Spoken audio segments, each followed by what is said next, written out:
Bonjour à vous et bienvenue pour ce tirage sentimental concernant le signe du Sagittaire. Donc normalement je fais mes tirages sentimentaux du 15 au 15, mais là j'ai eu envie d'attendre les énergies de la pleine lune. Donc ce tirage ira donc du 18 décembre, c'est le jour où a lieu la pleine lune, à la pleine lune qui aura lieu fin janvier 2021. 2022, pardon, excusez-moi. Donc n'hésitez pas à liker, à vous abonner, parce que moi ça me fait toujours hyper plaisir de savoir que vous avancez avec moi et que mes vidéos vous parlent. Et de la même manière, n'hésitez pas à laisser des commentaires, j'y réponds systématiquement et vraiment avec grand plaisir. Alors on va voir un petit peu où en sont les Sagittaires d'un point de vue sentimental. Déjà les Sagittaires, j'ai le sentiment, oui, hein, je fonctionne essentiellement en canalisation, les cartes sont en support, j'ai le sentiment que vous êtes oppressés les Sagittaires. Ça m'empêche de respirer, il doit y avoir une situation qui pour vous est très très pesante et très oppressante, d'accord. Il va falloir réussir à vous libérer de ça, en tout cas à vous donner une énergie parce que c'est quand même vraiment pas très agréable. Alors, vous en êtes où sentimentalement les Sagittaires? Oui, ben voilà, j'ai la trahison et l'amour. Donc visiblement là les Sagittaires, il est du coup très très possible que vous ayez vécu une situation sentimentale avec votre autre vraiment comme une trahison. D'accord? On va voir un petit peu ce qui s'est passé pour que vous en arriviez là. J'ai pas le sentiment que la trahison soit nécessairement de la tromperie. D'accord? Je pense pas que ce soit de là que ça vienne. Alors, qu'est-ce qui a fait que vous en arriviez là? J'ai la naissance, la loi et le temps.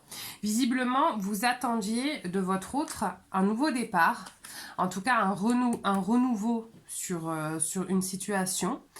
Et finalement, là où vous pensiez que les choses allaient se faire peut-être très très rapidement, les choses prennent plus de temps. La personne qui devait peut-être agir justement à vous offrir ce renouveau prend beaucoup plus de temps que prévu et vous le vivez vraiment comme une trahison. En fait, attention, parce que vous êtes un signe de feu, vous avez tendance à aller dans des extrêmes, et là, en l'occurrence, c'est le cas. Vous avez du coup tendance à vous dire que s'il l'a pas fait dans cette limite de temps-là, et ben du coup, c'est qu'il le fera jamais, et donc vous allez lui en vouloir, mais lui en vouloir de manière disproportionnée. C'est marrant parce que j'ai l'impression que là, j'ai fait une grosse partie là, des signes astro, et j'ai l'impression que vous fonctionnez un peu par paire ce mois-ci. Et j'ai trop de cartes. Et j'ai souvent à chaque fois j'ai deux signes d'affilée qui vivent un peu les mêmes prérogatives. Non, j'ai trop de cartes. Alors les cartes veulent parler, mais j'en ai trop. Je pense que là, il y a aussi un travail, et vous voyez, dans les éléments bloquants, alors j'ai même pas eu le temps de le dire, j'ai le travail et j'ai le pont. Je pense qu'il y a quand même, pour vous les Sagittaires là, un vrai travail à faire sur votre patience et sur la compréhension de l'autre. C'est-à-dire qu'il va falloir entendre à un moment donné que si vous avez cette force et cette faculté d'être hyper tranché et de faire un choix comme ça très très rapidement et d'être sûr et d'être campé sur vos positions, pour certaines personnes, il faut beaucoup plus de temps que ça. D'accord? Et c'est pas pour autant que la personne ne le fera pas ou que c'est une trahison. Non, pas du tout. C'est parce qu'on fonctionne pas tous de la même manière. Et il faut accepter qu'on fonctionne pas tous de la même manière. Je sais que les Sagittaires, vous êtes hyper entiers. Vous êtes hyper entiers et que quand on vous dit quelque chose, il faut le faire. D'accord? Là, pour moi, la personne va le faire, mais simplement, elle va pas le faire dans le temps que vous aviez compté et que vous aviez décidé. D'accord? Et du coup, vous avez tendance à vous dire qu'elle le fera pas du tout. Moi, c'est pas ce que je ressens. Elle le fera, mais elle le fera peut-être pas comme vous voulez et dans le temps que vous aviez mis à partie. D'accord? Qu'est-ce qui va vous aider, les Sagittaires? Le miroir magique, j'ai le miroir magique et j'ai le foyer. Vous voyez cette personne? C'est une personne qui vous veut du bien. Alors c'est possible que certains Sagittaires aussi soient dans une relation flamme jumelle. D'accord? Donc si c'est une relation flamme jumelle, effectivement, vous attendiez peut-être que la personne quitte ou s'éloigne d'une énergie tierce. Elle ne l'a pas encore fait, donc vous, ça vous met dans tous vos états. Mais là, j'ai quand même une très très jolie relation. D'accord? Une relation qui à terme pourrait être épanouissante et fleurissante pour vous. D'accord? Faites confiance aussi. ce qui pourrait vous aider, c'est de faire confiance à ce que vous vivez.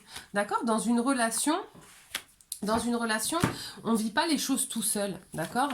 Si vous ressentez des choses dingues et si vous vivez une relation de dingue avec une personne, l'autre le vit aussi. Donc faites confiance à votre relation, d'accord? Alors, vers quoi vous allez? Donc là, j'ai les examens, la distance, et ensuite j'ai les cigognes et l'espèce de jardin luxuriant. Ça veut dire qu'effectivement, si là, vous avez vécu quelque chose comme une trahison, il est possible qu'il y ait eu une distance, et là je ressens une distance aussi de votre part, hein, effectivement un examen sur la situation que vous avez vécue comme une trahison, mais voilà ce que ça donne. Ça donne le nouveau départ. Et ça donne un nouveau départ, pas n'importe lequel, ça donne un nouveau départ dans l'abondance. D'accord? Il va falloir que votre épreuve là, c'est de trouver votre patience. Et c'est d'apprendre à poser aussi un regard un petit peu différent sur les choses. Alors j'en ai combien là? Oh, j'en ai trop. Et c'est vraiment important que vous fassiez ce travail-là. Et dans les relations flammes jumelles, pour le chaser, c'est vraiment un des travails les plus difficiles à faire, c'est d'arriver à trouver sa patience et son épanouissement intérieur indépendamment de l'autre en fait. Parce que la codépendance aussi, en tout cas au début des relations flammes jumelles, avant qu'il y ait eu la nuit noire de l'âme et les retrouvailles, c'est vraiment un truc, quelque chose de très très compliqué pour le chaser. Alors, le conseil, gratitude. Fais de la gratitude ta nouvelle attitude. Les étoiles vont briller de plus belle sur toi. Tout ce qui existe dans ton monde va devenir lumière.